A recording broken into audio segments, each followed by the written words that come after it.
Hello dears, welcome back to our channel. ഇന്നസ് recipe. Vishu ഒക്കെ അല്ലേ വരുന്നത്, അപ്പോൾ ഒരു അടിപൊളി വെറൈറ്റി പായസം ഉണ്ടാക്കിയാലോ. 3 ടിപ്സാണ് ഇതിനുള്ളത്. അവസാനം വരെ വീഡിയോ കാണാനായിട്ട് മറക്കണ്ട കേട്ടോ. ആദ്യമായിട്ടാണ് ചാനൽ കാണുന്നെങ്കിൽ വീഡിയോ ഇപ്പോൾ തന്നെ ലൈക്ക് ചെയ്യാനും ഫ്രണ്ട്സിനും ഫാമിലിക്കും ഈ ചാനലൊന്ന് ഷെയർ ചെയ്ത് കൊടുക്കാനും സബ്സ്ക്രൈബ് ചെയ്തിട്ട് ബെൽ ബട്ടണിൽ ഓൾ എന്നുള്ള ഓപ്ഷൻ അമർത്താനും മറക്കണ്ട. അപ്പോൾ നമുക്ക് ഒട്ടും സമയം കളയണ്ട, എങ്ങനെ ഉണ്ടാക്കുന്നതെന്ന് നോക്കാം. ആദ്യം തന്നെ ഒരു ബൗളിൽ ഒരു 3 ടേബിൾ സ്പൂൺ സാബുദാന ഞാൻ എടുത്ത് വെച്ചിട്ടുണ്ടായിരുന്നു. നന്നായിട്ട് വേവിക്കാനായിട്ട് വയ്ക്കുക. കുറച്ച് ടൈം എടുക്കും, അതുകൊണ്ടിട്ടാണ് നമ്മൾ ആദ്യം തന്നെ വെച്ചത് കേട്ടോ. പിന്നെ പായസം ഉണ്ടാക്കാനായിട്ട് അടി കട്ടിയുള്ള ഒരു പാത്രം എടുക്കുക. ഞാനിവിടെ എടുത്തിട്ടുള്ളത് പ്രഷർ കുക്കറാണ് കേട്ടോ. അതിലേക്ക് ഒരു 2 ടേബിൾ സ്പൂണോളം നെയ്യ് ചേർത്ത് കൊടുത്തിട്ടുണ്ട്. നെയ്യ് നന്നായിട്ടൊന്ന് ചൂടായി വരുമ്പോൾ നമുക്ക് വറുത്ത് എടുക്കാനുള്ള ഐറ്റംസൊക്കെ ഒന്ന് വറുത്തെടുക്കാം. ഫസ്റ്റ് ഞാൻ കാഷ്യൂനട്ട് എടുത്തിട്ടുണ്ട്, കുറച്ച് അധികം എടുത്തിട്ടുണ്ട്. വോളായിട്ടുള്ളതാണ്. ഇതുപോലെ നന്നായിട്ട് ഫ്രൈ ചെയ്ത് മാറ്റി വയ്ക്കുന്നുണ്ട്. പിന്നെ ഞാൻ എടുത്തിട്ടുള്ള റെസിൻസ് ആണ്. സാധാരണ നമ്മൾ എപ്പോഴും ഇതൊക്കെ തന്നെയാണ് എടുക്കാറുള്ളത്.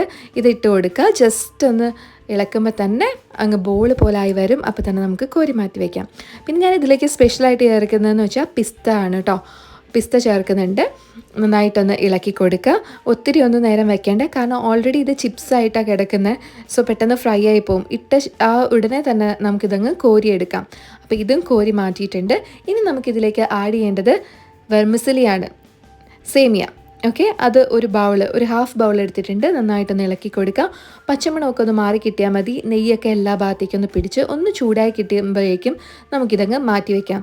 ഇനി നമുക്ക് ഈ പായസം നമ്മൾ ഉണ്ടാക്കാൻ പോകുന്നത് കാരമലൈസ് ചെയ്തിട്ടാണ്. അപ്പോൾ നല്ല കാരമലിൻ്റെ ടേസ്റ്റ് വേണ്ടേ, അതിന് വേണ്ടിയിട്ട് 2 ടേബിൾ സ്പൂൺ പഞ്ചസാര ചേർത്ത് കൊടുത്തിട്ടുണ്ട്. വേണമെങ്കിൽ നമുക്ക് ഇതേപോലെ തന്നെ അങ്ങ് കാരമലൈസ് ചെയ്യാം, ഇളക്കി. പക്ഷെ പെട്ടെന്ന് ചിലപ്പോൾ അങ്ങ് കരിഞ്ഞു പോട്ടോ, സൈഡിൽ നിന്നൊക്കെ കരിയാനായിട്ട് തുടങ്ങും. അതുകൊണ്ടിട്ട് ഞാൻ ഇപ്പോൾ തന്നെ ഒരു 3 ടേബിൾ സ്പൂണോളം വെള്ളം ചേർത്ത് കൊടുത്ത് മിക്സ് ചെയ്യുന്നുണ്ട്. എന്നിട്ട് ഒരു മീഡിയം ഫ്ലെയിമിലിട്ടിട്ട് ഇതേപോലെ ഇളക്കിക്കൊണ്ടേ ഇരിക്കണം. പെട്ടെന്ന് തന്നെ കാരമലൈസ് ആയി പോകും കേട്ടോ. ബ്രൗൺ ഷെയ്ഡിലേക്കൊക്കെ വന്നു കഴിഞ്ഞാൽ നല്ല കയ്പ്പ് രസമായിരിക്കും. നമുക്കൊരു ലൈറ്റ് ഗോൾഡൻ കളർ വന്നാൽ മതി, അപ്പോഴാണ് അടിപൊളി ടേസ്റ്റ് ആയിട്ട് വരിക. ഇതേ കണ്ടോ, ഇപ്പോൾ തന്നെ ലൈറ്റ് ഗോൾഡൻ ബ്രൗൺ ആയി വരുന്നുണ്ട്. ഈ സമയത്ത് തന്നെ നമുക്ക് പാല് ചേർത്ത് കൊടുക്കാം. അപ്പോൾ ഞാൻ ഒരല്പം പാല് ചേർത്ത് കൊടുക്കുകയാണ്. അപ്പോൾ ഇതേപോലെ കുറച്ച് പൊട്ടിത്തെറിയൊക്കെ ഉണ്ടാവും.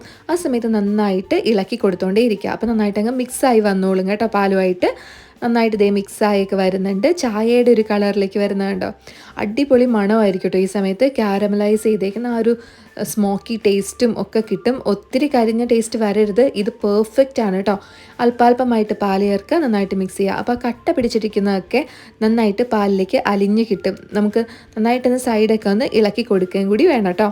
നന്നായിട്ട് മിക്സ് ചെയ്ത് കൊടുക്കുക. അപ്പോൾ നമ്മുടെ ഈ പായസത്തിൻ്റെ കളർ ലൈറ്റൊരു ഇതേപോലത്തെ ഒരു കളറിലായിരിക്കും വരിക, തൂവെള്ള കളറിലായിരിക്കില്ല. ബാക്കി പാലും കൂടി ഞാൻ ചേർത്ത് കൊടുത്തിട്ടുണ്ട്. എന്നിട്ട് നമ്മൾ വറുത്ത് വെച്ചിട്ടുള്ള വെർമിസലി ചേർത്തു. ഒരു 6-7 ഏലക്ക നന്നായിട്ട് ചതച്ചെടുക്കണം, എന്നിട്ട് ചേർക്കണം. അപ്പോഴാണ് നന്നായിട്ട് സ്മെല്ലൊക്കെ കിട്ടുള്ളൂ. 2-3 ടേബിൾ സ്പൂൺ പഞ്ചസാര ചേർത്ത് കൊടുക്കാം. കണ്ടൻസ്ഡ് മിൽക്ക് ഞാൻ യൂസ് ചെയ്യുന്നുണ്ട്, അതുകൊണ്ടിട്ട് അധികം പഞ്ചസാര യൂസ് ചെയ്യണില്ല കേട്ടോ. നിങ്ങൾക്ക് വേണമെങ്കിൽ ചേർക്കാം.